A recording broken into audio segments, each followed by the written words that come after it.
president have confidence in him? And does the president agree with most of all of the positions that the secretary has taken regarding North Korea, the Gulf crisis, etc.? Look, as we've said many times before, as many of you love to write these type of stories, when the president loses confidence in someone, they will no longer serve in the capacity that they're in. The president was here today with the Secretary of State. They engaged in a foreign leader visit and are continuing to work together to close out what we've seen to be an incredible year. Cecilia? Can we deduce from that that the president has confidence in the Secretary of State? I think I addressed that pretty clearly just now. Is that a yes? As I just said, and as we've said many times before, when it comes to questions like this of senior staff and cabinet secretaries, when the president loses confidence in somebody, they'll no longer be here. As the president said on the record, and several of you were in the room in the Oval today, the Secretary of State is here, and we're working hard to get big things accomplished and close out what's already been a very strong and positive year. What's Matthew? his future in the administration? I'm sorry? What's his future in the administration? I think his future right now is to continue working hard as the Secretary of State, continue working with the president to carry out his agenda. Jill. Sarah, I want to ask about the videos that the president tweeted yesterday.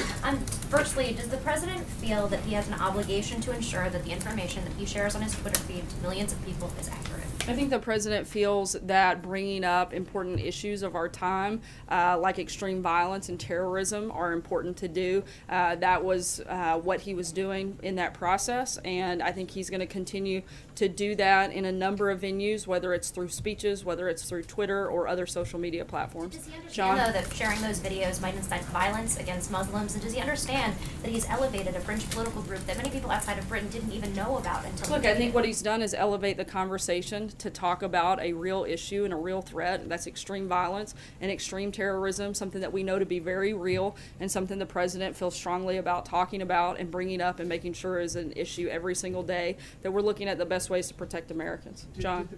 On that point, Sarah, did the president, when he retweeted Jada Franson, know who she was? No, I don't believe so, but I think he knew what the issues are, and that is that we have a real threat of extreme violence and terrorism, not just in this country, but across the globe, particularly in Europe, and that was the point he was making, and I don't really have much to add beyond that.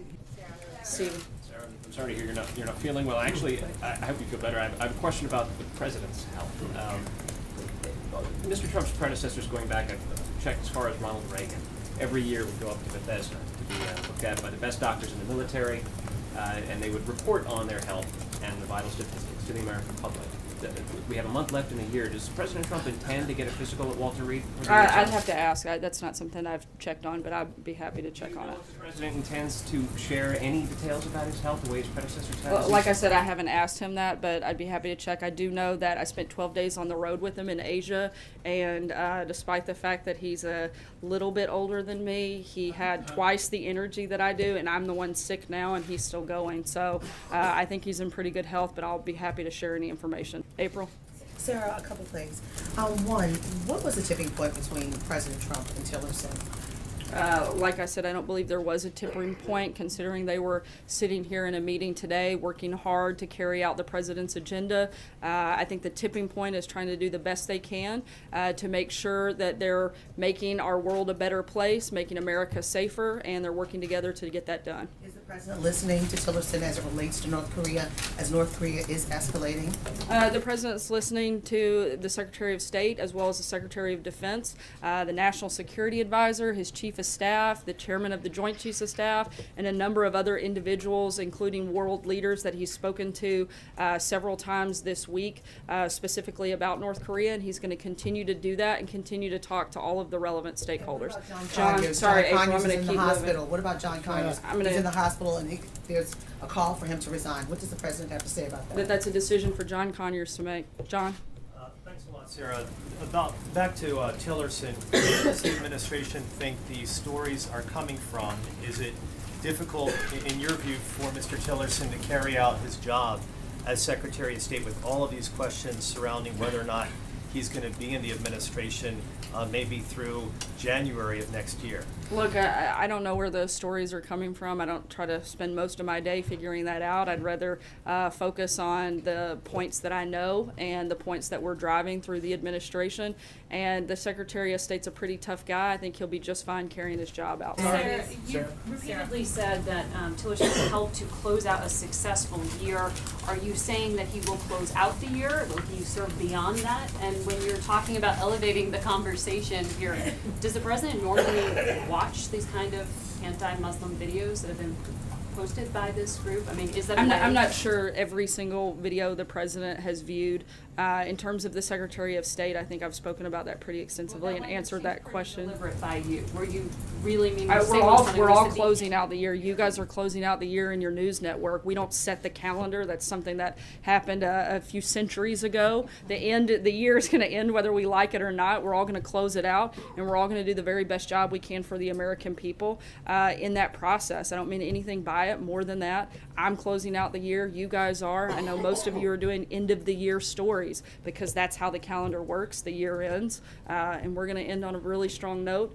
Thank you, Sarah. You read the verse from Luke earlier about how to those who are given much, much is expected.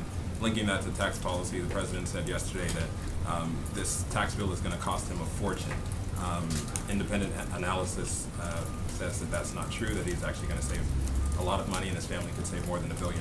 So can you tell us specifically what in the bill is going to cause the president to pay more in taxes than he's paying now? Yeah, I think some of the provisions in the bill, which may or may not be there, we'll see what the final piece of legislation looks like, but a lot of the deductions that he would probably normally receive may not be part of the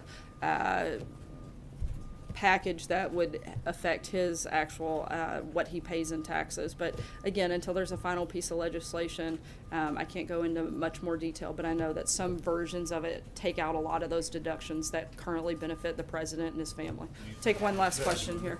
Spoke pretty What's the definitively. president's response to the stiff review? I'm sorry, I'm going to go right here. The president was pretty definitive yesterday when he said he would pay more, that his wealthy friends would pay more. So what was he referring to? Well, like I just said, I believe his reference was to a lot of the deductions that may no longer exist that are in the current policy right now. Again, we'll have to see what the final piece of legislation looks like. Our focus as an administration has been to focus on middle-class tax cuts. That's why I think the president doesn't care whether or not he gets a tax cut or not, but his focus is on making sure that the middle class and middle-class families get those tax cuts, that we simplify the process, and that we bring companies back home so that they can invest here. Blake? Sarah, we often hear the president or see the president talk about the stock market. We haven't yet heard from him, though, on a separate but similar issue, which is cryptocurrency. Has the president been following this at all? Bitcoin specifically, the major run-up in it. Does he have an opinion on it? Does he feel, or does the administration feel, that this is now something that needs to be regulated by the government? I know this is something that is being monitored by our team here in terms of specific briefings and announcements on it. I don't have anything that I can share with you right now, but we'll be happy to follow back up with you.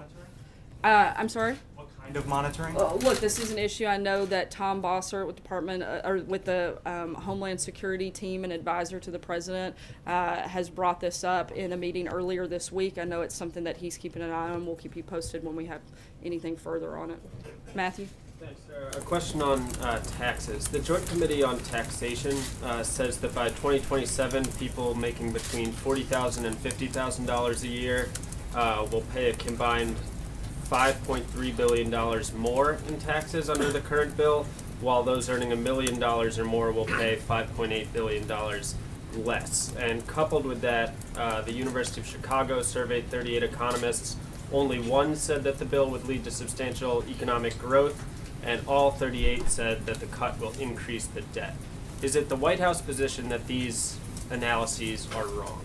I can't speak to that specific report because I haven't had a chance to look at it and talk to the economic team here. What I can tell you is what I've said every single day that we've been part of this process. The president laid out his priorities. We feel like the plans as of right now from the House and Senate meet those priorities of cutting taxes for the middle class, simplifying the tax code, bringing business back home. Those have been the big focus of the administration, and those are going to be the things we continue to fight for as we go through this tax policy. The JCT nonpartisan. Their analysis seems to say middle-class taxes would actually go up in a lot of cases. There are several studies that Does say White the House or opposite. the Treasury have data that would contradict that? Yeah, and there have been several studies that say that this is a good thing for the middle class. I saw one just yesterday. We'll send it to you after the briefing concludes. But again, we're going to continue fighting for this and making sure that the middle class does receive tax cuts that they deserve and frankly that they need.